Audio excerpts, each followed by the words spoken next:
اعوذ باللہ من الشیطان الرجیم بسم اللہ الرحمن الرحیم ربی یسر ولا تعسر وتمم بالخیر۔ تاریخ طبری جلد اول کا ہم مطالعہ کر رہے ہیں۔ آج کے ایپیسوڈ میں شمسون کے بارے میں بات کریں گے۔ شمسون روم کی ایک بستی کے رہنے والے تھے۔ ان کی فطری صلاحیت کی وجہ سے اللہ نے ان کو ہدایت عطا فرمائی تھی۔ ان کی قوم بت پرستی میں مبتلا تھی۔ وہب بن منبع ایمانی کی روایت ہے کہ اس قوم میں شمسون ایک مسلمان آدمی تھے۔ ان کی ماں نے ان کو اپنے عبادت خانے کا خادم بنا دیا تھا۔ جس بستی میں آپ رہتے تھے اس کے باشندے کافر اور بت پرست تھے۔ ان کا گھر بستی سے زیادہ میلوں کے فاصلے پر نہیں تھا۔ شمسون کی دلیری، یہ اکیلے ہی مشرکین سے مقابلہ کرتے تھے اور اللہ کی رضا کی خاطر ان سے جہاد کرتے تھے۔ کسی کا مال لے لیتے تھے۔ جب بھی قوم سے لڑائی ہوتی تو اونٹ کا ایک جبڑا ان کے پاس ہوتا تھا۔ اس کے بغیر کسی سے بھی لڑائی نہیں کرتے تھے۔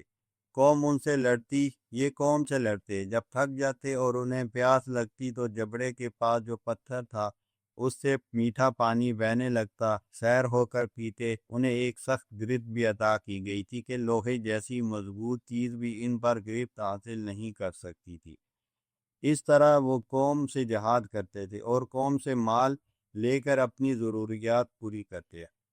شمسون کی بیوی کا شمسون کو باندھنا، قوم کا ان پر ذرا سا بھی بس نہیں چلتا تھا، حتیٰ کہ لوگوں نے یوں کہا کہ تم اپنے شوہر کو ہمارے حوالے کرنے میں ہماری مدد کرو، ہم تمہیں اس پر اجرت دیں گے۔ بیوی نے کہا ٹھیک ہے، میں اسے تمہاری خاطر باندھ کر رکھوں گی۔ چنانچہ انہوں نے ان کی بیوی کو ایک مضبوط رسی دے دی اور کہا کہ یہ سو جائے تو ان کے ہاتھ اس کی گردن کے ساتھ باندھ دینا، یہاں تک کہ ہم آئیں اور اسے پکڑ کر لے جائیں۔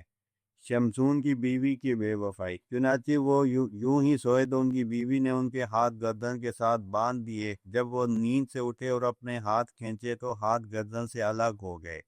آپ نے اپنی بیوی سے پوچھا کہ تم نے ایسا کیوں کیا؟ اس نے کہا کہ میں دراصل آپ کی طاقت آزمانا چاہتی تھی۔ آپ جیسا طاقتور آدمی میں نے پہلے کبھی نہیں دیکھا۔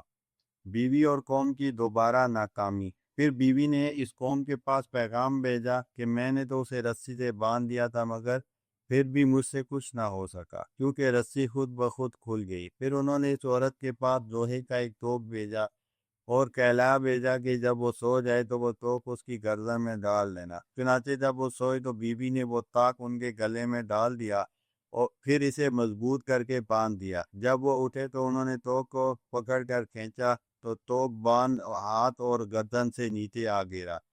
شمسون کو بالوں سے باندھنا۔ شمسون نے بیوی سے پوچھا کہ تم نے یہ کیوں کیا؟ کہنے لگی کہ میں اس سے آپ کی طاقت کا اندازہ لگانا چاہ رہی تھی۔ شمسون نے میں نے دنیا بھر میں آپ جیسا طاقتور شخص نہیں دیکھا۔ کیا دنیا میں کوئی چیز ایسی ہے جو آپ پر غالب آ سکے؟ شمسون نے کہا نہیں، ہاں البتہ ایک چیز ایسی ہے۔ بیوی نے کہا وہ کون سی؟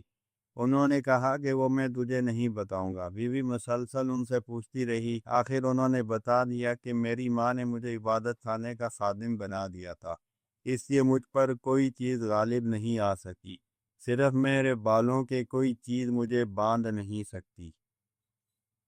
بیوی کو پتہ چل گیا، چنانچہ جو ہی آپ سوئے اس نے آپ کے بالوں سے آپ کے ہاتھ اور گردن باندھ دیے۔ بیوی نے قوم کو اطلاع کی۔ قوم نے آ کر انہیں پکڑ لیا، ان کے ناک کان کاٹ دیے، ان کی آنکھیں پھوڑ دی۔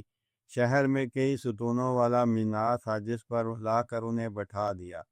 ان کا بادشاہ سب لوگوں کو لے کر اس مینار پر آ بیٹھا تاکہ لوگ شمسون کو ملنے والی سزا کا نظارہ کر سکیں۔ اس وقت شمسون نے اللہ سے دعا کی کہ اے اللہ، تو مجھے ان سب پر غلبہ عطا فرما۔ چنانچہ اللہ تعالیٰ نے فرمایا مینار کے دو ستونوں میں سے ان دو کو کھینچو۔ چنانچہ آپ نے ایسا ہی کیا تو اللہ نے آپ کی بینائی واپس کر دی، آپ کے سارے اعضاء ٹھیک کر دیے۔ مینار بادشاہ اور دوسرے لوگوں سمیت زمین پر آ گرا اور سب لوگ نیچے دب کر ہلاک ہو گئے۔